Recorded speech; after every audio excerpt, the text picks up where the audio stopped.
মুরলির তারিখ 11 জানুয়ারি 2024। ওম শান্তি। মধুবন থেকে বাপদাদা বলছেন, মিষ্টি বাচ্চারা, সর্বদা এই নেশাতেই থাকো যে ভগবান আমাদের পড়াচ্ছেন। আমাদের এই স্টুডেন্ট লাইফ হল দি বেস্ট, অর্থাৎ সর্বাপেক্ষা শ্রেষ্ঠ। আমাদের উপরে এখন বৃহস্পতির দশা রয়েছে। প্রশ্ন, কোন বাচ্চাদের সকলের ভালোবাসা প্রাপ্ত হয়? উত্তর, যারা অনেকের কল্যাণের নিমিত্ত হয়। যাদের কল্যাণ হয়েছে তারা বলে যে, তুমি হলে আমাদের মা। তাই নিজেরা নিজেদের দেখো যে আমরা কতজনের কল্যাণ করছি। বাবার মেসেজ কত আত্মাদের দিতে পারছি। বাবাও হলেন পয়গম্বর। বাচ্চারা, তোমাদেরও বাবার পয়গাম অর্থাৎ সন্দেশ দিতে হবে। সবাইকে বলো যে দুজন পিতা রয়েছে। অসীম জগতের পিতাকে স্মরণ করো আর অবিনাশী উত্তরাধিকারকে অর্থাৎ বর্ষা স্মরণ করো। গীত, তুমি প্রেমের সাগর, তব প্রেমের এক বিন্দুর পিয়াসী মোরা। ওম শান্তি। আত্মাদের পিতা বসে আত্মারূপী বাচ্চাদের রোজ রোজ বোঝান যে বাচ্চারা আত্মাভিমানী হয়ে বসো।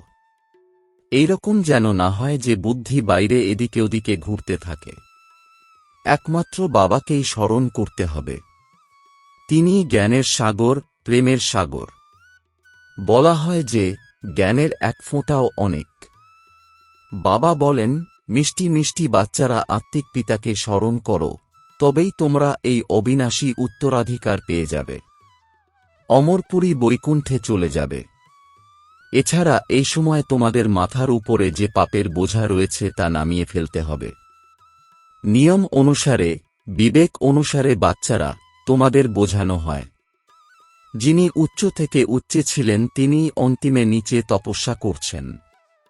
রাজযোগের তপস্যা একমাত্র বাবাই শেখান। হঠযোগ হল সম্পূর্ণ আলাদা। ওটা হল পার্থিব জগতের, আর এ হল অসীম জগতের।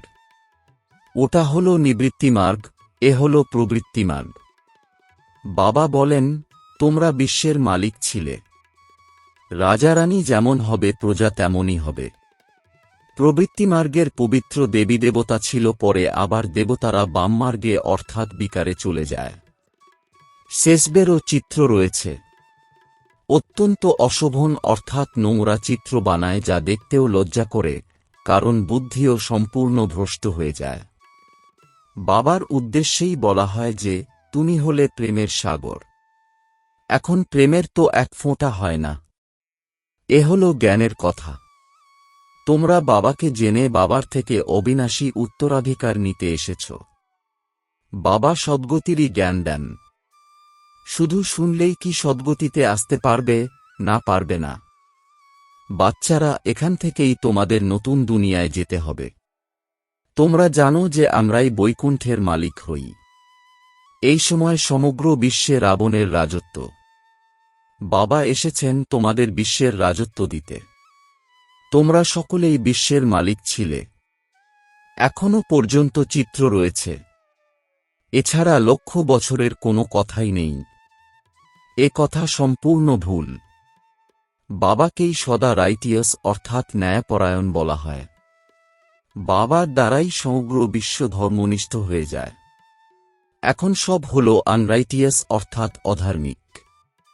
এখন বাচ্চারা, তোমরা বাবার থেকে অবিনাশী উত্তরাধিকার নিচ্ছ। এও কিন্তু ড্রামায় ফিক্সড হয়ে রয়েছে। জ্ঞান শুনতে শুনতে তারা আশ্চর্যরকমভাবে শুনন্তি অর্থাৎ শোনে, কথন্তি অর্থাৎ অন্যদের জ্ঞান শোনায়, ভাগন্তি অর্থাৎ তারপর হাত ছেড়ে চলে যায়। ওহো আমার মায়া, তুমিও কত শক্তিশালী যে বাবার কাছ থেকে বিমুখ করে দাও। শক্তিশালী কেন হবে না? আধাকল্প তো তার রাজত্ব চলে। রাবণ কি তা তোমরা জানো। এখানেও কোনো কোনো বাচ্চারা বুদ্ধিমান, আবার কেউ কেউ অবুঝ। তোমরা জানো যে এখন আমাদের উপরে বৃহস্পতির দশা রয়েছে, তবেই তো আমরা স্বর্গে যাওয়ার জন্য পুরুষার্থ করছি। মানুষের যে মৃত্যু হয়, কিন্তু তারা তো স্বর্গে যাওয়ার জন্য কোনো পুরুষার্থ করে না। শুধু এমনই বলে যে স্বর্গে গেছে। তোমরা জানো যে সত্যিই স্বর্গে যাওয়ার জন্য আমরা পুরুষার্থ করছি অথবা স্বর্গের মালিক হওয়ার জন্য পুরুষার্থ করছি। এমন কখনো কেউ বলে না যে ইনি স্বর্গে যাচ্ছেন, বরং তারা বলবে যে এটা কি বলছো, মুখ বন্ধ করো। মানুষ তো পার্থিব অর্থাৎ হদের জগতের কথা শোনায়। বাবা তোমাদের অসীমের অর্থাৎ বেহদের কথা শোনায়। বাচ্চারা, তোমাদের অনেক পুরুষার্থ করা উচিত। নেশায় অত্যন্ত বিভোর হয়ে থাকা উচিত। যারা কল্প পূর্বে পুরুষার্থ করেছিল, যে পদ প্রাপ্ত করেছিল, তাই পাবে। বাচ্চারা, অনেকবার তোমাদের মায়ার উপরে বিজয় প্রাপ্ত করিয়েছি। পুনরায় তোমরা পরাজয় বরণও করেছ। ড্রামা এইভাবেই তৈরি হয়ে রয়েছে। তাই বাচ্চাদের অত্যন্ত খুশি হওয়া উচিত। তোমরা মৃত্যুলোক থেকে অমর লোকে যাচ্ছ। Student life is the best অর্থাৎ ছাত্রজীবনই শ্রেষ্ঠ জীবন। এই সময়ই হল তোমাদের শ্রেষ্ঠ জীবন, একে কোনো মানুষ জানে না। স্বয়ং ভগবান এসে তোমাদের পড়ান, এটাই হল সর্বাপেক্ষা শ্রেষ্ঠ ছাত্রজীবন। আত্মাই পড়ায় আবার বলে যে এর নাম অমুক। আত্মাই শিক্ষক, তাই না? আত্মাই শুনে তা ধারণ করে। আত্মাই শোনে, কিন্তু দেহ অভিমানের কারণে বুঝতে পারে না। সত্যযুগে বুঝতে পারবে যে আমরা অর্থাৎ আত্মারা এই শরীর প্রাপ্ত করেছি আর এখন বৃদ্ধাবস্থা। অতি শীঘ্র সাক্ষাৎকার হবে যে এখন আমরা এই পুরানো বস্ত্র পরিত্যাগ করে নতুন পর্ব। ভ্রমরীর উদাহরণও এখানকার। এখন তোমরা জানো যে আমরা হলাম ব্রাহ্মণী। ড্রামার পরিকল্পনা অনুসারে যারাই তোমাদের কাছে আসে তাদেরকে জ্ঞানের ভুঁ করো। তাদের মধ্যেও আবার কেউ কেউ কাঁচা থাকে, কেউ কেউ নষ্ট অর্থাৎ বিকারী হয়ে যায়। সন্ন্যাসীরা তো এই উদাহরণ দিতে পারে না। ওরা কি কাউকে নিজের মতো তৈরি করবে? না, করবে না। তোমাদের কাছে তো এইম অবজেক্ট রয়েছে। এই সত্যনারায়ণের কথা অমর কথা। এসব তোমাদেরই। একমাত্র বাবাই সত্য কথা শোনান। এছাড়া আর সবই মিথ্যা। ওখানে তো সত্যনারায়ণের কথা শুনিয়ে প্রসাদ খাওয়ায়। কোথায় তা হল সীমিত জগতের অর্থাৎ হদের কথা, আর কোথায় এ হল অসীম জগতের অর্থাৎ বেহদের কথা। বাবা তোমাদের ডাইরেকশন দেন। তোমরা নোট করো, বাকি যত বই, শাস্ত্র ইত্যাদি রয়েছে, এইসবই শেষ হয়ে যাবে। পুরানো কোনো জিনিসই থাকবে না। মানুষ ভাবে যে কলিযুগ শেষ হতে এখনো 40,000 বছর বাকি রয়েছে, সেই জন্য বড় বড় ঘরবাড়ি ইত্যাদি তৈরি করতেই থাকে, খরচ করতেই থাকে। সমুদ্র কি ছেড়ে দেবে? এক ঢেউয়েই সব গ্রাস করে নেবে। না এই বোম্বে ছিল, আর না থাকবে। এই 100 বছরের ভিতরে এখন এইসব কি না কি বেরিয়েছে। পূর্বে ভাইসরয় অর্থাৎ ব্রিটিশ রাজপ্রতিনিধি 4টি ঘোড়ায় টানা গাড়িতে আসতেন। আর এখন অল্প সময়ের মধ্যে দেখো কি কি হয়েছে। স্বর্গ তো অনেক ছোটে। নদীর ধারে তোমাদের মহল হবে। বাচ্চারা, তোমাদের উপরে এখন বৃহস্পতির দশা রয়েছে। বাচ্চাদের অত্যন্ত খুশি হওয়া উচিত যে আমরাই ধনবান হই। যখন কেউ সর্বশান্ত হয় তখন তাকে বলা হয় রাহুর দশা রয়েছে। তোমরা নিজেদের দশায় প্রফুল্ল থাকো। ভগবান অর্থাৎ বাবা আমাদের পড়ান। ভগবান আর কাউকে পড়ান কি? বাচ্চারা, তোমরাই জানো যে আমাদের এই ছাত্রজীবনই সর্বাপেক্ষা শ্রেষ্ঠ। আমরা নর থেকে নারায়ণ, বিশ্বের মালিক হই। এখানে আমরা রাবণ রাজ্যে এসে আটকে অর্থাৎ আবদ্ধ হয়ে পড়েছি। পুনরায় যাই সুখধামে।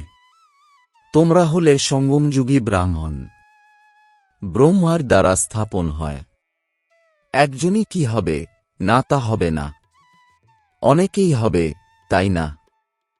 তোমরা খোদার খিদমতগার অর্থাৎ ভগবানের সেবাধারী হও।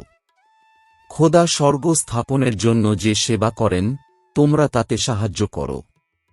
যারা অনেক সাহায্য অর্থাৎ সেবা করবে তারা উচ্চ পদ প্রাপ্ত করবে। না খেতে পেয়ে কেউ মরবে না।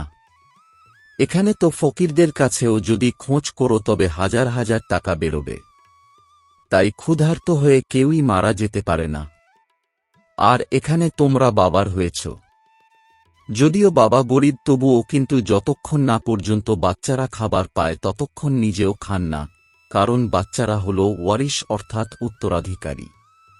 তাদের প্রতি ভালোবাসা রয়েছে ওখানে অর্থাৎ স্বর্গে, তো গরিবের কোনো ব্যাপারই নেই। প্রচুর আনাজ অর্থাৎ সবজি থাকে, অগাধ ধন থাকে। ওখানকার লালন পালন দেখো কত সুন্দর।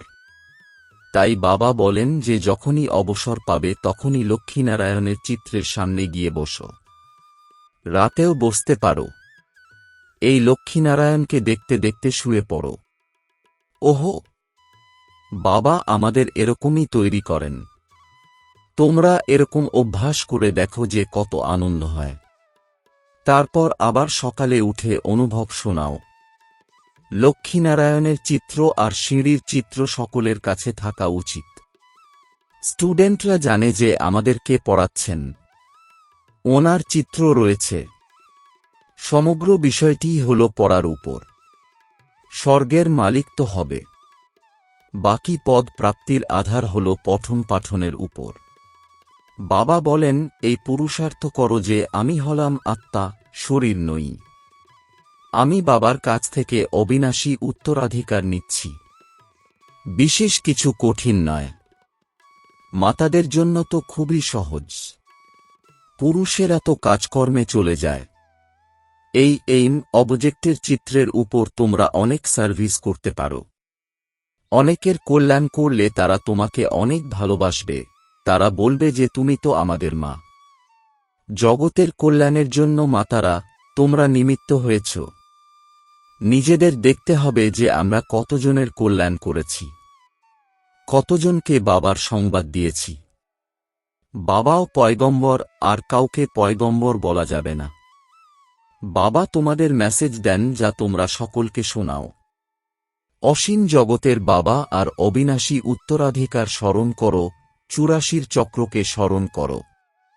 তোমরা হলে পয়গম্বর, বাবার সন্তান, তাই সবাইকে বাবার সংবাদ দাও। সকলকে বলো তোমাদের দুজন পিতা রয়েছে।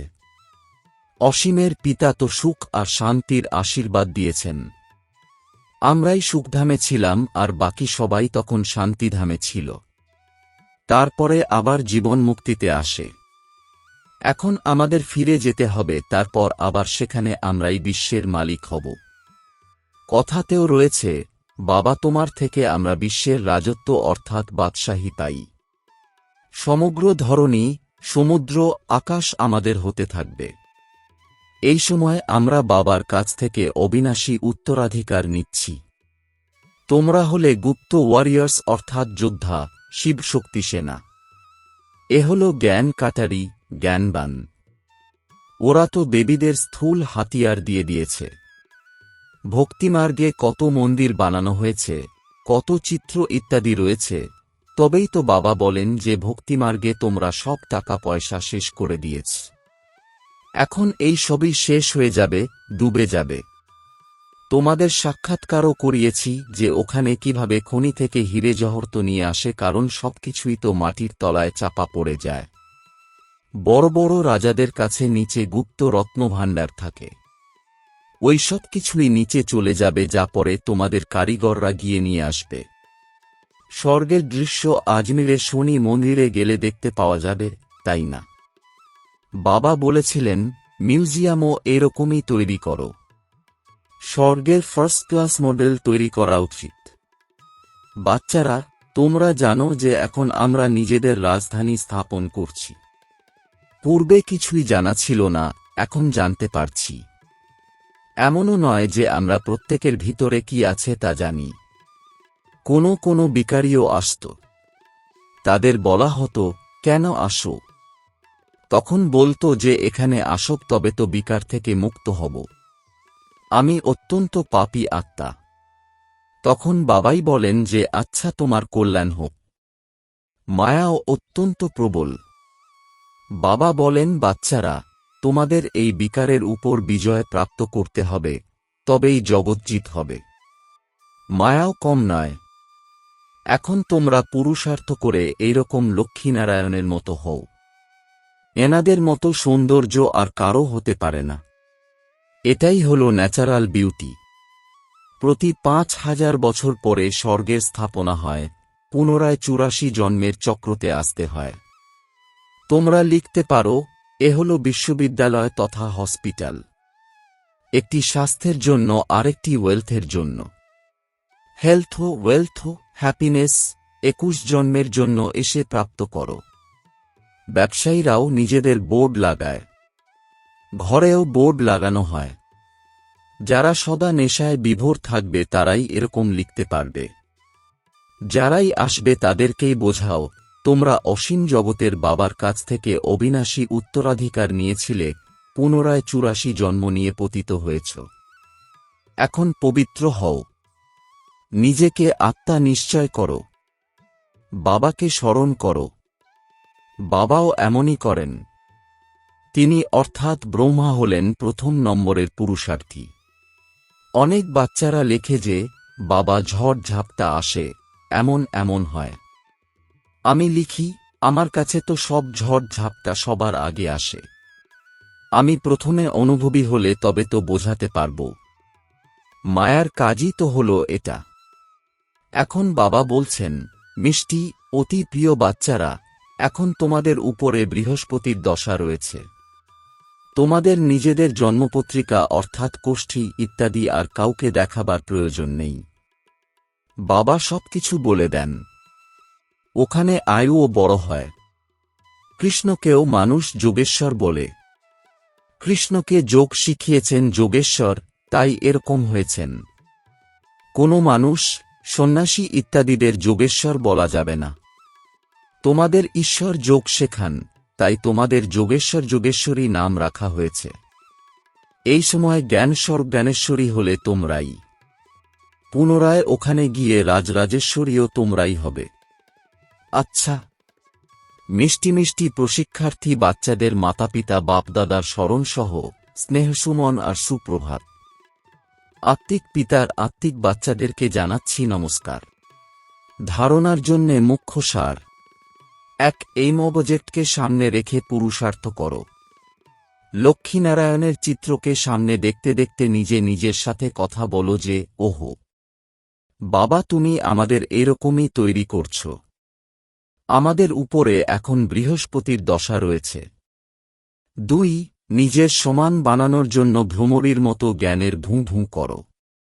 খোদাই খিদ্মতগার অর্থাৎ ভগবানের সেবাধারী হয়ে স্বর্গস্থাপনে বাবাকে সাহায্য করো। বরদান: দেহের বোধ থেকে ডিট্যাচ হয়ে পরমাত্ম ভালোবাসার অনুভবকারী কমল আসনধারী ভব। এর বিস্তার: কমল আসন হল ব্রাহ্মণ আত্মাদের শ্রেষ্ঠ স্থিতির চিহ্ন। এই রকম কমল আসনধারী আত্মারা এই দেহবোধের থেকে স্বভাবতই ডিট্যাচ থাকে। শরীরের বোধ তাদেরকে আকর্ষণ করবে না। ব্রহ্মা বাবার যেমন চলতে ফিরতে ফরিস্তা রূপ বা দেবতা রূপ সব সময় স্মৃতিতে থাকত, সেই রকম দেহী অভিমানী স্থিতি সর্বদা থাকলে তাকে বলা হবে দেহবোধের থেকে ডিট্যাচ। এই রকম দেহবোধের থেকে যারা ডিট্যাচ থাকে তারাই পরমাত্মার প্রিয় হয়ে যায়। স্লোগান: নিজের অর্থাৎ তোমার বিশেষত্ব বা গুণ হল প্রভুর প্রসাদ, তাকে নিজের মনে করাই হল দেহ অভিমান। ওম শান্তি।